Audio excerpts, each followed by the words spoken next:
할렐루야.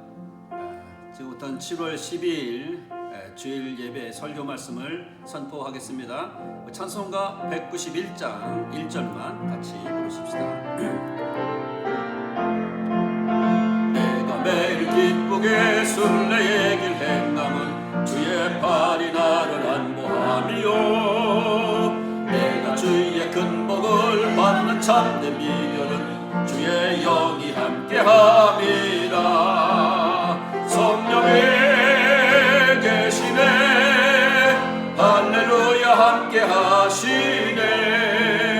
좁은 길을 걸으며 밤낮 기뻐하는 것 주의 영이 함께하시라. 성령이 계시네. 성령이 계시네. 할렐루야 함께하시네. 길을 걸으며 밤낮 기뻐하는 것 주의 영이 함께함이라. 하나님 말씀은 사도행전 10장 34절 말씀부터 43절에 있는 말씀을 보겠습니다.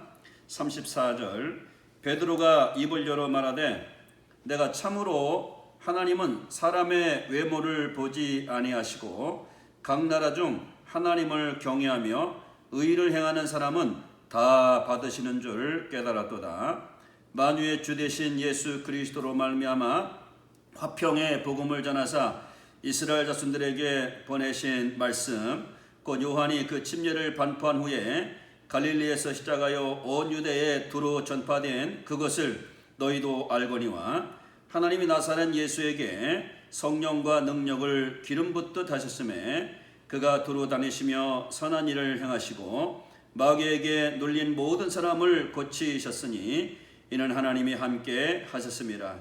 우리는 유대인의 땅과 예루살렘에서 그가 행하신 모든 일의 증인이라.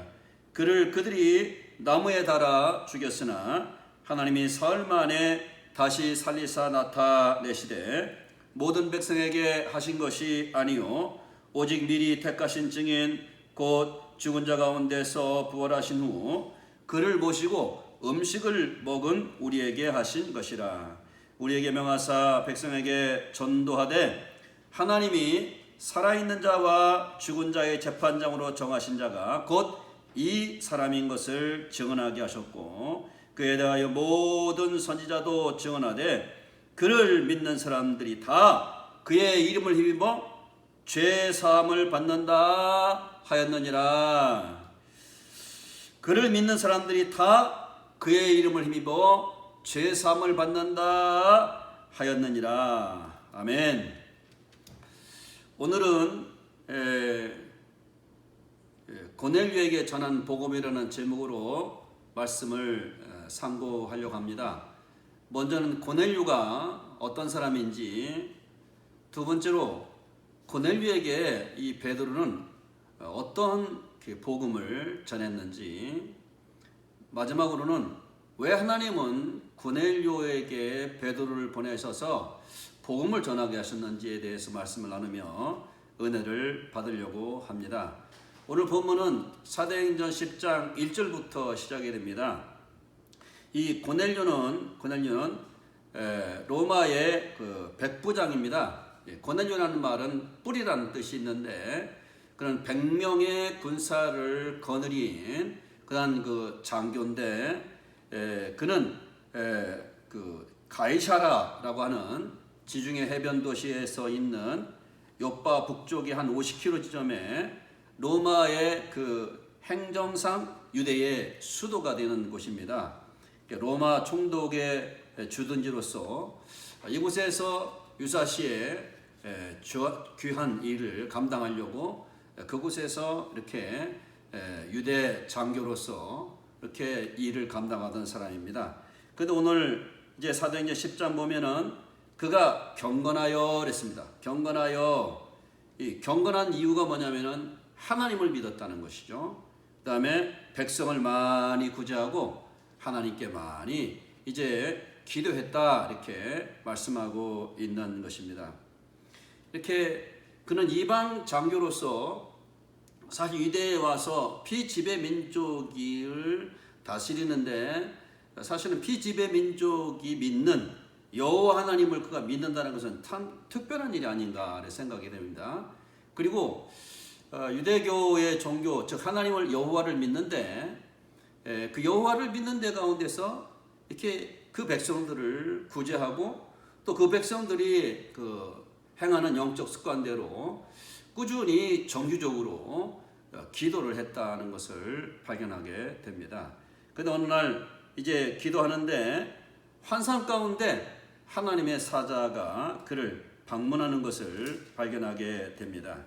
하루는 제9시쯤 되어 환상 중에 밝히봄에 하나님의 사자가 들어와 이르되 고넬료야 하니 그가 주목하여 보고 두려워 이르되 주여 무슨 일이니까 내 기도와 구제가 하나님께 상달됐다는 것이죠.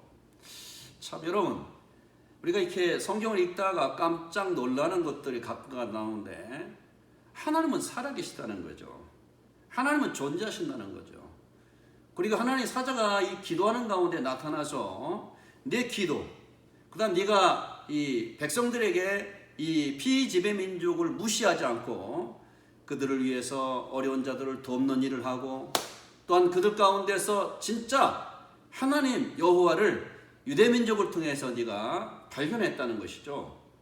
그 하나님은 그 이 고넬료의 기도와 구제를 받아주셨다고 말씀을 하고 있는 것입니다. 그런데 뭔가 좀 한 가지 부족한 것이 있는데 그러면서 천사가 하는 말이 뭐라고 말하냐면은 이제 네가 사람들을 요바에 보내어 베드로라는 시몬을 청하라.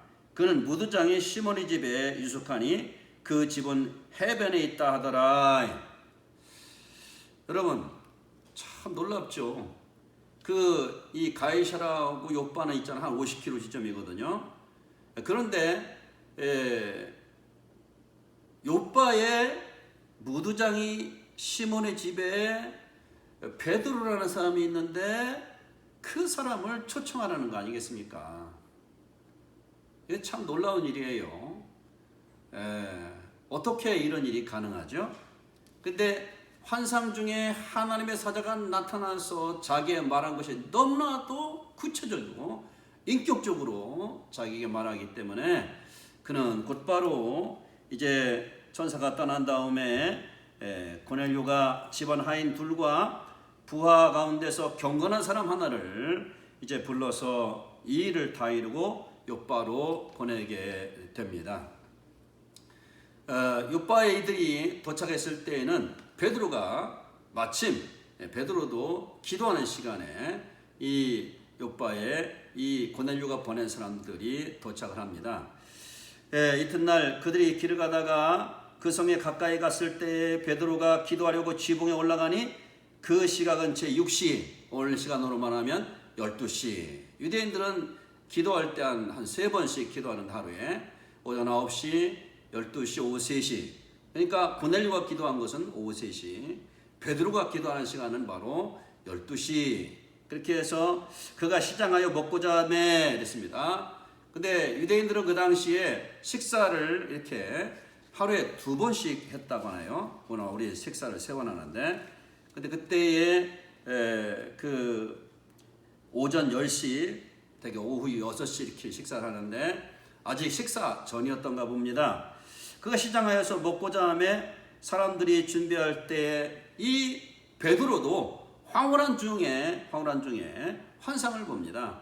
환상 가운데 큰 보자기가 자기에게 들이우더니 거기는 이제 그 4발 가진 짐승과 기는 것과 또 공중에 나는 그런 새들이 그 보자기 안에 가득히 들어 있습니다.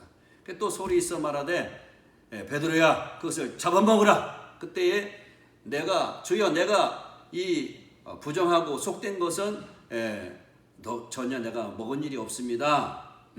그때 야 하나님이 깨끗게 한 것을 왜 네가 부정하다 하느냐. 이렇게 환상이 끝나고 두 번째 또 그런 환상이 보이고요. 그리고 세 번째까지 그런 환상이 이 베드로에게 보여지게 됩니다. 도대체 이게 무슨 뜻일까라고 생각할 때에 그때에 마침 12시경에 이 베드로가 환상을 볼 그쯤에 마무리될 쯤에 계십니까? 이 집에 베드로라는 시몬이 있습니까? 라고 누가 찾는 겁니다. 그때에 성령께서 베드로에게 이렇게 말씀합니다. 일어나 내려가 의심하지 말고 함께 가라. 내가 그들을 보내었느니라 하시니, 베드로가 그 사람들을 보고 이르되 내가 곧 너희가 찾는 사람인데 너희가 무슨 일로 이렇게 내게 왔느냐. 그때 그들이 이 고넬료는 백부장이요 의인이요 하나님을 경외하는 사람인데 유대 온 족속들이 그를 칭찬을 합니다. 근데 그가 거룩한 천사의 지시를 받아서 당신을 그 집으로 청하여 말을 드리려 하느니 오셔서 좀 말씀을 이제 전해 주십시오. 그럴 때에 이 베드로가 생각할 때 하나님이 자기에게 주신 환상, 그 환상의 의미를 이해를 하게 됩니다. 성령께서 내가 그들을 보냈으니 의심하지 말고 바로 그들을 따라가라고 이렇게 말하게 되죠. 이제 베드로가 이제 그 이튿날 그들과 함께 가서 고넬료 집에 머물게 됩니다. 오늘 본문 말씀 가운데서 베드로의 그 복음 설교 내용이 나옵니다. 내가 참으로 하나님은 사람의 외모를 보지 아니하시고 각 나라 중 하나님을 경외하며 의를 행하는 사람을 다 하나님이 받으시는 줄을 깨달았도다. 그러면서 이제 10장 36절에 예수님을 소개하는데 첫째로 만유의 주 되신 주님은 바로 만유의 모든 만물의 창조주가 되신다는 것을 말씀하고, 두 번째로 예수 그리스도라고 했습니다. 예수님은 그리스도가 되신다. 모든 인류를 죄에서 구원할 자가 되신다. 세 번째, 예수님은 화평의 복음을 전하신 분이다. 하나님과 인간 사이에 막혔던 죄를 십자가로 해결하시고 화목하게 하실 뿐만 아니라 유대인과 이방인 사이에 존재했던 담을 십자가로 허무신, 그렇게 해서 화목하신 분이 바로 화평을 이루신 분이 주님이시다. 네 번째로 이스라엘 자손들의 언약을 따라서 오신 메시아가 바로 누구냐? 바로 예수님이시다. 예수님은 말씀하시기를 요한복음 4장 22절에 너희는 알지 못하는 것을 예비하고 우리는 아는 것을 예비하노니 이는 구원이 유대인에게서 남이라. 그래서 오늘 이 베드로는 이스라엘 자손의 언약을 따라 오신 메시아가 바로 누구냐? 예수님이라고 말씀을 증거하는 것입니다. 예수님이 하신 사역을 이제 베드로가 소개하는데, 하나님이 나사렛 예수에게 성령과 능력을 기름 붓듯 하심에 그가 두루다니시며 선한 일을 행하시고 마귀에게 눌린 모든 사람을 고치셨으니 이는 하나님이 그와 함께 하셨다. 우리는 다 유대인의 땅과 예루살렘에서 그가 행하신 모든 일에 우리는 증인이다. 그러면서 이제 예수님을 소개합니다. 어떤 예수를 소개했습니까? 그들이 나무에 달아 죽였으니 이랬습니다. 이 신명기 21장 24절 보니까 십자가의 죽음은 사실은 나무에 달린 자마다 저주받은 자라 했는데, 예수님은 인간들을 죄에서 건지시는 대속적 저주를 받으신 분이라고 소개하고, 두 번째로 하나님이 사흘 만에 그를 다시 살리사 나타나셨다. 기독교의 복음은 딴 거 없어요. 예수 그리스도가 죽은 자 가운데 다시 살아나신 분이시다. 즉 십자가에서 그가 죽으신 모든 죄는 하나님의 아들로서 하신 일이고 하나님으로서 하신 일이고 죄 없는 예수로서 하신 일이고 우리 죄를 대신 이제 십자가에 못 박혀서 이제 대속하신 사건이고 죄값을 갚은 사건이라는 것이고, 그 다음에 하나님이 사흘 만에 예수를 부활시키셔서 바로 예수님이 십자가에서 하신 일을 하나님이 받아주셨다는 뜻이에요. 그러니까 오늘 사흘 만에 다시 살리사 나타나시되 했습니다. 그래서 이 베드로는 예수의 부활로 히브리서는 세 가지를 우리에게 말씀하십니다. 마귀를 멸하셨고 죽음을 이기셨고 또한 우리 죄를 대속하셨다고 그렇게 히브리서 말씀하시면서 2장 18절에는 그가 시험을 고난을 당하셨은즉 시험받는 자들을 능히 도우실 수 있는 분이라고 말씀하고 있는 것입니다. 죽은 자 가운데서 부활하신 후에 그를 모시고 음식을 먹은 우리에게 증거하셨다. 아니, 부활하신 주님이 있잖아요. 함께 제자들을 데리고 갈릴리 바다에서 아침 조반을 먹으면서 음식을 같이 나누셨다고 하는 것이 아니겠습니까? 오늘날 우리 모든 신앙인들의 마음속에 가장 큰 그 기쁨의 활화산 같은 것이 있다면 예수 그리스도 그분을 바로 죽음을 이기고 죄를 멸하시고 마귀를 멸하시고 사흘 만에 부활하셔서 이 세상을 이긴 분이라는 것을 마음 가운데 믿을 때에 진정한 감동과 감화와 삶의 의욕이 넘치게 하시게 되는 것입니다. 그에 대해 모든 선자도 증언하되 그를 믿는 사람들이 다 그 이름을 힘입어 죄사함을 받는다 하미로다. 이게 베드로의 설교입니다. 그런데 그들이 이 예수 그리스도의 말씀을 들을 때 어떤 일이 생긴 줄 아십니까? 갑자기 말씀을 듣는 가운데서 하늘에서 이제 그 하나님의 성령이 임하시게 되었는데 성령이 말씀 듣는 모든 사람에게 내려오셨다는 거예요. 베드로가 설교가 진행하고 있는데 성령이 내리셨다는 거예요. 베드로는 이미 오순절 성령 경험을 한 적이 있습니다. 그리고 침례받고 아직도 성령 내린 일이 없는 사마리아 사람들에게 요한과 베드로가 같이 가서 기도할 때 성령이 임했던 사건을 경험하고 있는 베드로입니다.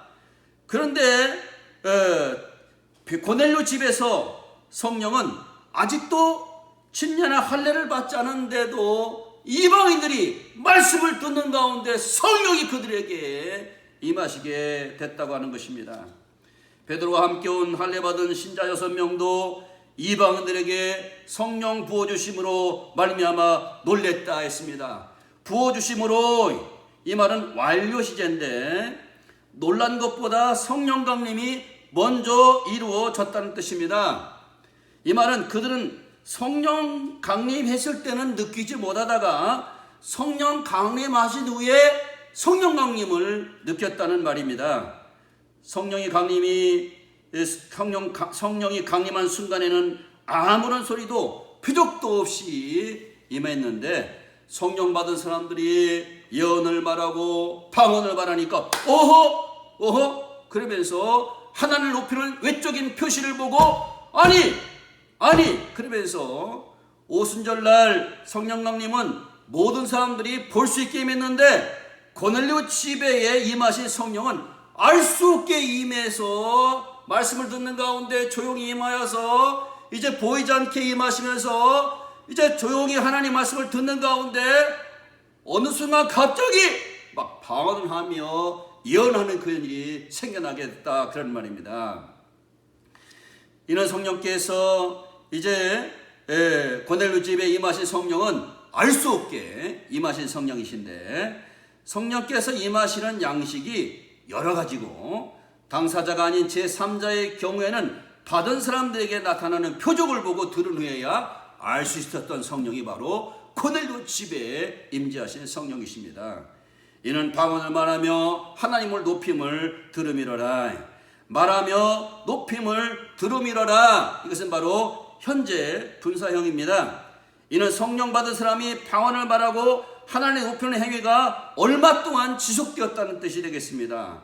한동안 지속되는 이러한 행동은 바로 베드로와 그 일행들에게 오순절날 성령 받는 상황과 유사한 것을 알고 하나님이 이방인 고넬료의 집에 하나님의 은혜가 확실히 임하고 있고 하나님의 그들도 하나님의 사람으로 받아주신다는 것을 확실히 깨닫게 된 것입니다. 그때 베드로가 말합니다. 하나님이 나를 이 집에 보내신 이유는 이방인도 하나님이 받으시고 그들을 예수 그리스도를 믿게 해서 죄사함을 받게 해서 유대인과 이방인과 구분을 없게 만드신 사건을 선포하게 됩니다. 베드로가 이르되 이 사람들이 이와 같이 성령을 받았으니 누가 능히 물로 침례 베풀음을 구하리요. 명하여 예수 그리스도 이름으로 침례를 베풀라 하여서 이제 주님의 권위를 힘입어서 그들이 아버지와 아들과 성령의 이름으로 침례를 베풀게 됩니다. 마지막으로 왜 이 고넬료와 베드로를 하나님이 만나게 해주셨을까요? 초기 유대교 기독교인들은 고넬료 그 성령 강림 사건을 통해서 많은 것을 깨닫게 됩니다. 유대인 중심의 복음 전파가 이제는 이방인도 전도 대상이 된다는 것을 알게 하기 위해서입니다.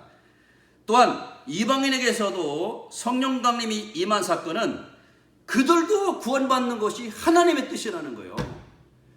베드로에게 3번 환상이 임한 것은 바로 하나님이 작정하셨다는 뜻입니다. 하나님의 뜻이라는 겁니다. 그것을 베드로가 고넬료에게 복음을 증거할 때 그들에게 성령이 임한 사건을 통해서 하나님이 이들도 즉 침례를 받지 않고 또 이제 할례를 받지 않고도 율법을 지키지 않고도 복음을 믿기만 하면은 그들도 하나님의 자녀로 죄사함을 주시고 받아주신다는 것을 깨닫게 됐다고 하는 사실입니다. 사도시대는 예수 그리스도의 구속 순환 성취와 신약교회가 이제 태동하게 됩니다. 신약시대는 이미 실현되었으나 아직 신약은 이제 완전히 정립되지 못한 과도기였습니다. 초기 사도와 제자들은 아직 선민사상과 구약 율법 조항에 얽매여 있는 상태였었습니다. 이 시기에 유대교는 진정한 구약 정통신앙이 아니라 바벨론 포로 이후부터 구약의 일부 내용만을 인본주의적 민족주의적 관점에서 취한 후에 거기에 인간의 전통까지 가미해서 만든 비성경적 접근법뿐입니다. 아직 이러한 유대주의 잔재가 아직 극복되지 못한 그때에 제자들도 초기에는 예수님의 구원이 유대인에게만 있는 줄 알았어요. 그리고 사마리아 사람들에게도 하나님이 구원하신 걸 깨달았어요.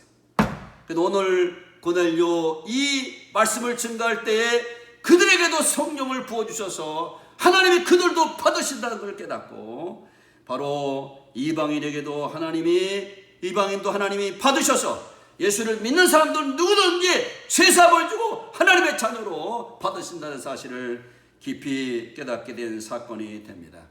사실 그때는 우리가 이방인이요 또한 이제 할례를 받지 않은 사람이요 그리스도 밖에 있었고 이스라엘 나라 밖의 사람이고 또 언약들에 대해서는 외인이고 세상에서는 소망도 없고 이 하나님도 없는 우리인데 예수 그리스도 그분이 십자가에서 우리의 죄를 위해서 대신 피를 흘려 죽으심으로 말미암아 이제 둘을 하나로 만드셔서 한 세 사람 유대인과 이방인이 한 세 사람 어디서 십자가 안에서 바로 예수 그리스도의 구속 안에서 한 세 사람을 만들어서 화평하게 하시고 계명의 율법을 십자가로 폐하시고 십자가로 이 둘을 한 몸으로 하나님과 화목하게 해서 원수된 것을 십자가로 소멸하시게 되었습니다. 누구든지 예수님을 믿는 자는 그 이름을 힘입어서 죄사함을 받는 이 귀한 진리를 이제 선포하게 된 것입니다. 이제는 외인도 아니고 이제는 나그네도 아니고 성도들과 동일한 시민이요 하나님의 권속이 되고 사도들과 선지자들의 터위에 세우심을 입은 바로 예수 그리스도의 사람들 즉 하나님의 사람들이 이방인에게도 이런 은혜가 임하게 되었다는 사실입니다. 그래서 오늘 이 이방 사람들이 어떻게 해야만 하나님의 이제 사람으로서 변화가 될 수 있겠습니까? 바로 예수님은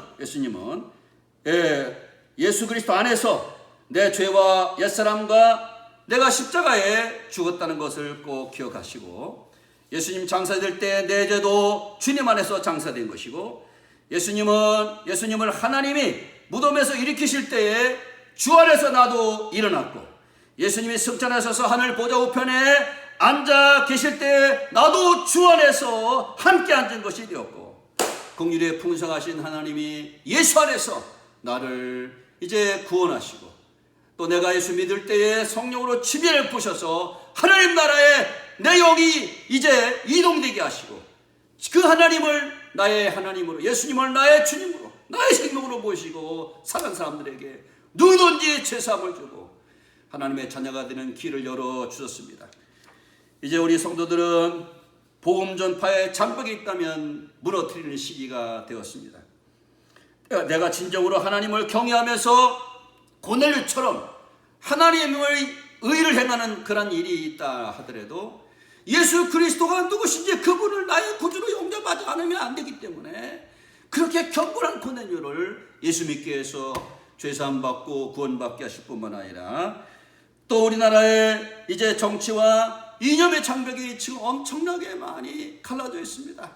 그래서 우리는 성도 간의 장벽도 있고 교파 간의 장벽도 있는데 예수 그리스도 안에서 이방인과 유대인이 하나가 된 것처럼 예수 그리스도의 사랑으로 이 나라의 모든 정치와 이제 남과 북이 온 세계가 이 그리스도의 복음으로 사랑과 화평을 이루어서 세상에 하나님 나라가 임하시기를 주의 이름으로 축복합니다. 할렐루야. 우리 찬송가 190장 성령이여 강림하사.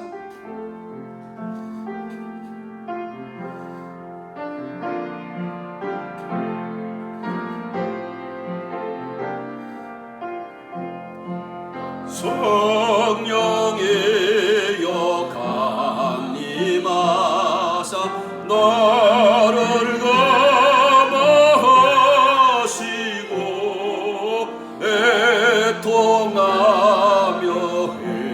회개한 맘 충만하게 하소서. 예수여 나의 기도 들으사 애통하며 회개한 맘 충만하게 하소서.